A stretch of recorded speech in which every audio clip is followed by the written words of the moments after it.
Hello दोस्तों, स्वागत है आपका आपके अपने चैनल बैंकर्स विजन पर। तो फाइनली कल रात को आरआरबी ने फुल नोटिफिकेशन हमें दे दिया है, आरआरबी पीओ और क्लर्क का।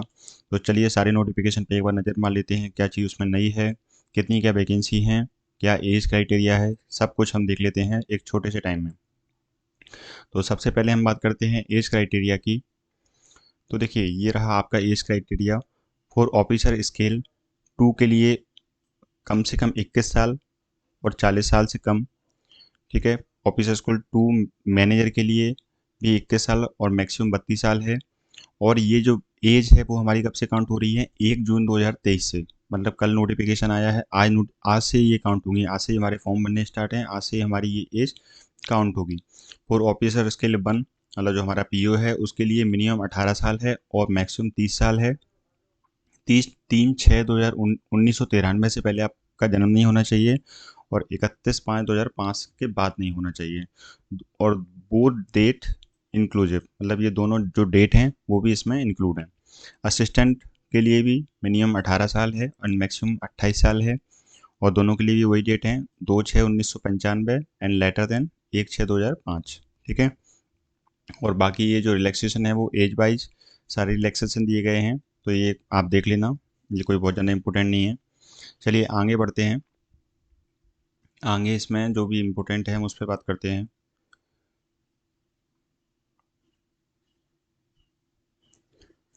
क्वालिफिकेशन की बात करते हैं चलिए हम।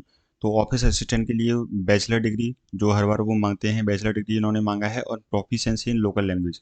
वही देखो इसमें क्या, हर स्टेट वाइज में जो लैंग्वेज होती है मेन, उसके हिसाब से इसका प्रोफिशिएंसी टेस्ट होता है। जैसे एमपी में हिंदी है, गुजरात में गुजराती है, महाराष्ट्र में मराठी है, ये सारी चीज़ें होती हैं। यदि आप उसमें प्रोफिशिएंसी नहीं है और आप वहाँ से अप्लाई कर देते हैं तो आपको दिक्कत हो जाती है बाद में। ठीक है। और ऑफिसर स्किल के लिए भी वही बैचलर डिग्री है।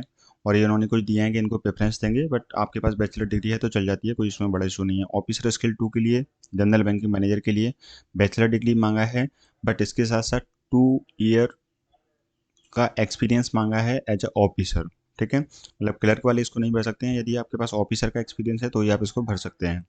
ऑफिसर स्किल 2 स्पेशलिस्ट ऑफिसर, तो इसके लिए जो आईटी ऑफिसर होता है उसके लिए 1 साल का एक्सपीरियंस मांगा है। सीए के लिए 1 साल का एक्सपीरियंस मांगा है। लॉ ऑफिसर के लिए 2 साल का एक्सपीरियंस मांगा है। मतलब यही सारी चीज़ें हैं। मार्केटिंग ऑफिसर के लिए भी एक साल का मांगा है इन्होंने। ट्रेजरी मैनेजर के लिए भी 1 साल का मांगा है। और एग्रीकल्चर ऑफिसर के लिए 2 साल का मांगा है। ठीक है। ऑफिसर स्किल 3 सीनियर मैनेजर के लिए मिनिमम 5 साल का इन्होंने एक्सपीरियंस मांगा है। ठीक है। चलिए आगे बात करते हैं। और हाँ, ये चीज़ ये इसमें इंपॉर्टेंट नोट दी है, all the educational qualification mentioned should be from a university institute board recognised by the government of India, approved by government regulatory body and the result should have been declared on or before 21/6/2023। मतलब जिस दिन आपकी last date है form भरने की, उस दिन तक आपके पास ये सारी चीज़ें होनी चाहिए, रिजल्ट डिक्लेयर्ड होना चाहिए, सब कुछ आपके पास होना चाहिए। ठीक है, तभी आप उसके लिए एलिजिबल हैं। आगे बात करते हैं। इसमें ये चीज़ इन्होंने डाली है क्रेडिट हिस्ट्री। मतलब the candidate applying shall ensure that the maintain a healthy credit history. मतलब आपकी जो सिबिल है वो मिनिमम 650 होनी चाहिए आपके ज्वाइनिंग के टाइम पे। ठीक है। और इसमें इन्होंने एक चीज़ बोली है कि candidates with no bank account shall not be required to produce the CIBIL status. मतलब जिनका बैंक अकाउंट नहीं है उनके लिए सिविल जरूरी नहीं है। एक इन्होंने डिस्क्लेमर भी लिखा है कि allotted RRB reserve the right to disallow the candidate who does not meet the credit history score criteria of the RRB. मतलब यदि कोई आरआरबी चाहे तो आपके सिविल स्कोर यदि आपका कम हुआ तो आपको ज्वाइन करने से डिसअलाउ भी कर सकती है। ठीक है। तो अपनी सिविल का ध्यान रखना, कर्जा वर्जा लिया हो तो उसको पटा देना। ठीक है। अब फीस की बात करते हैं। फीस का ऑफिसर स्केल 1 2 एंड 3 के लिए 175 रुपये जीएसटी, 175 रुपये include of GST SC ST PWD वालों के लिए, और 850 रुपये बाकी सबके लिए, जनरल OBC एंड EWS के लिए। ठीक है। ऑफिस असिस्टेंट में भी यही फीस है। तो चलिए चलते हैं। अब हम बात करते हैं इसके एग्जामिनेशन स्ट्रक्चर की। यदि आप तैयारी कर रहे हो तो आपको पता ही होगा कि देखिए जो प्री होगा इसका, ऑफिस असिस्टेंट और ऑफिसर स्केल 1, सिर्फ इन दोनों में ही प्री होना है आपका। जो बाकी पोस्ट हैं उनमें सिर्फ एक ही एग्जाम होगा, मेंस आपका। जिस तरीके का मतलब जो ऑफिस असिस्टेंट और ऑफिसर का जो मेंस होता है वही उन लोगों के लिए सिर्फ 1 पेपर होता है। ठीक है। तो इसमें क्या है, रीजनिंग आ गई आपकी 40 नंबर की, 40 क्वेश्चन रहेंगे। एंड जो मैथ रहेगा वो भी आपका 40 नंबर का आएगा, 40 क्वेश्चन देंगे। टाइम कितना मिलेगा आपको? 45 मिनट का मिलेगा, ठीक है। दोनों में यही चीज़ें हैं। मेंस के लिए रीजनिंग आपकी 40 क्वेश्चन रहेंगे 50 नंबर के, कंप्यूटर आपका 40 क्वेश्चन रहेंगे 20 नंबर के, मतलब एक दो क्वेश्चन मिला के 1 नंबर मिलता है इसमें, एक क्वेश्चन आधा नंबर का रहता है। जीए आपके 40 क्वेश्चन 40 नंबर के। इंग्लिश और हिंदी में से आप कोई चीज़ कोई भी चूज कर सकते हैं, मतलब यही आरआरबी में हमें एक फ़ायदा है कि जिसकी इंग्लिश वीक है तो उसके लिए ये चीज़ अच्छी है कि उसमें इंग्लिश और हिंदी दोनों का ऑप्शन रहता है, आप कोई भी एक सब्जेक्ट चूज कर सकते हैं अटेम्प्ट करने के लिए मीन्स में, ठीक है। तो ये भी 40-40 नंबर के रहते हैं, और जो न्यूमेरिकल एबिलिटी है वो 40 क्वेश्चन आएंगे 50 नंबर के। तो मैथ और रीजनिंग आपकी कुल मिला के 100 नंबर की है, और इतना ही लगभग मीन्स का कट ऑफ जाता है, तो आप आराम से सिर्फ मैथ और रीजनिंग के दम पर ही पेपर को निकाल सकते हैं। बट इसमें सेक्शन कट ऑफ भी रहता है, तो आपकी सारी चीज़ें पढ़नी पड़ेंगी। ऑफिसर स्किल के लिए भी सेम सिलेबस है, 2 घंटे का हमें टाइम मिलेगा, 200 क्वेश्चन रहेंगे, 200 ही नंबर रहेंगे, ठीक है। Candidates can opt either 4A और 4B। वही चीज़ है कि आप या तो हिंदी चूज कर सकते हैं या फिर इंग्लिश चूज कर सकते हैं, ठीक है। और अब हम बात करते हैं वैकेंसी की। ये तो वही जो उसका जो अदर पोस्ट है, single level examination officer skill 2 के लिए, स्पेशलिस्ट ऑफिसर के लिए, जनरल बैंकिंग ऑफिसर के लिए, मैनेजर के लिए। तो इसमें सिर्फ एक एग्जाम होना है आपका, 2 एग्जाम नहीं होंगे। पेनल्टी वही 0.1/4 की होती है, 4 क्वेश्चन रद्द करोगे तो आपका 1 नंबर चला जाएगा। कट ऑफ स्कोर वही है, दोनों का आपको देखना पड़ेगा, है ना। और आपका क्या है, इंटरव्यू ऑफिसर स्किल 1, 2 एंड 3 के लिए होगा। ऑफिसर असिस्टेंट के लिए तो ख़त्म ही कर दिया है इंटरव्यू, और इसमें जो भी इम्पोर्टेंट है वो मैं आपको बता देता हूँ।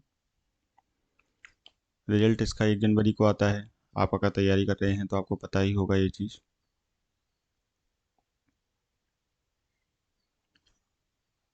और इसमें कुछ भी ऐसा इम्पोर्टेंट मुझे दिख नहीं रहा है।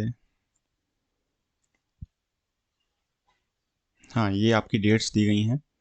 ऑनलाइन रजिस्ट्रेशन 1/6 से स्टार्ट होगा, मतलब आज से आपका फॉर्म बनना स्टार्ट हो जाएगा और 21 तारीख तक ये फॉर्म चलेंगे। प्री एग्ज़ाम ट्रेनिंग के डाउन जो कॉल लेटर हैं वो 10 जुलाई को आ जाएंगे। और conduct of pre exam training वो तो प्री जो SC ST OBC वाले हैं उनके लिए जो ट्रेनिंग कराई जाती है वो है। लेकिन जो आपका मेन है download of the call letter for online examination pre के लिए जुलाई अगस्त में आ जाएंगे, या तो जुलाई एंड पे आ जाएंगे या फिर अगस्त के स्टार्टिंग में आ जाएंगे। प्री कब होगा आपका? अगस्त में होगा। कल नोटिस में ही उन्होंने वो डेट दे दी थी, है ना। और पहले भी हमें वो डेट दे चुके हैं कि अगस्त में ही आपके स्टार्टिंग में पेपर होने हैं। और रिजल्ट ऑफ ऑनलाइन सितंबर में आएगा, और मेंस का जो एग्ज़ाम होगा वो भी सितंबर में होगा, ठीक है। तो मतलब आपका प्री का पेपर और मेंस का पेपर में बहुत ज़्यादा डिफरेंस नहीं रहेगा, मतलब 1 महीने से भी कम का समय मिलेगा आपको। 20-25 दिन 28 दिन ऐसे कुछ मिलेंगे, उसके बाद आपको पेपर दूसरा मेंस का पेपर देना पड़ेगा, ठीक है। अलॉटमेंट आपका 1 जनवरी को इसका रिजल्ट आ जाता है, तो जनवरी 24 में आपका अलॉटमेंट हो जाएगा, ठीक है। अब बात करते हैं वैकेंसी की। तो देखो इस बार वैकेंसी अच्छी आई है। वैकेंसी कुल मिला के यदि हम असिस्टेंट मैनेजर की बात करें तो आप यहाँ पे देख सकते हैं सारे स्टेट्स में लगभग वैकेंसी है।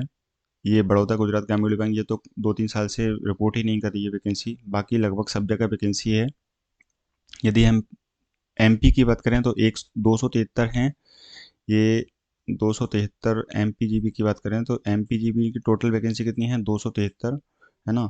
और मध्यांचल ग्रामीण बैंक ने कितनी करी हैं? 69 करी हैं, यदि हम MP की बात करें। MP में अच्छी वैकेंसी है इस बार। और ऑफिसर स्किल 1 में भी MP की यदि हम बात करें तो MPGB में मध्यांचल और मध्य प्रदेश ग्रामीण बैंक, इन दोनों में 149 और 50, मतलब 199 वैकेंसी हैं। तो कुल मिला के अच्छी वैकेंसी है। और यदि हम टोटल बात करें तो दोनों में मिला के लगभग 8,000 प्लस वैकेंसी है, 8,000 के प्लस वैकेंसी है। तो अच्छे चांसेस हैं आपके सिलेक्शन के। अभी से आप तैयारी पे लग जाएंगे तो आपका सिलेक्शन हो जाएगा। अगर आपने 2 महीने 3 महीने अच्छे से पढ़ाई कर ली तो आपका सिलेक्शन पक्का हो जाएगा। अच्छी वैकेंसी है, 8,000 वैकेंसी कम नहीं होती है, 8,000 से ज़्यादा ही है वैकेंसी यदि सब वैकेंसी को जोड़ा जाए तो, ठीक है। प्रोफिशिएंसी टेस्ट मैं आपको पहले ही बता चुका हूँ कि जिस भी आप स्टेट से भर रहे हैं उसकी जो लैंग्वेज है, जैसे MP की हिंदी है, महाराष्ट्र की मराठी है ना, गुजरात की गुजराती है, तो वो लैंग्वेज आपको आनी चाहिए। वो आपसे ये तो न्यूज़पेपर पढ़वा लेंगे या कोई भी चीज़ आपको पढ़वा के दिखा देंगे या लिखवा लेंगे, तो ये बाद में प्रॉब्लम ना आए। इससे आप जिस स्टेट से हो उसी स्टेट से अप्लाई करना वो ज़्यादा बेटर रहेगा, ठीक है। तो बस यही चीज़ इसमें इम्पोर्टेंट थी, और तो कुछ ऐसा है नहीं। इसी के साथ वीडियो को एंड करते हैं। और कोई चीज़ आपको लगे तो आप कमेंट सेक्शन में बता सकते हैं। तो थैंक यू। तो यदि आपने चैनल को अभी तक सब्सक्राइब नहीं किया है तो प्लीज़ सब्सक्राइब कर लीजिएगा, इससे आपका कुछ नहीं जाता है बट हमारी काफ़ी हेल्प हो जाती है। Thank you.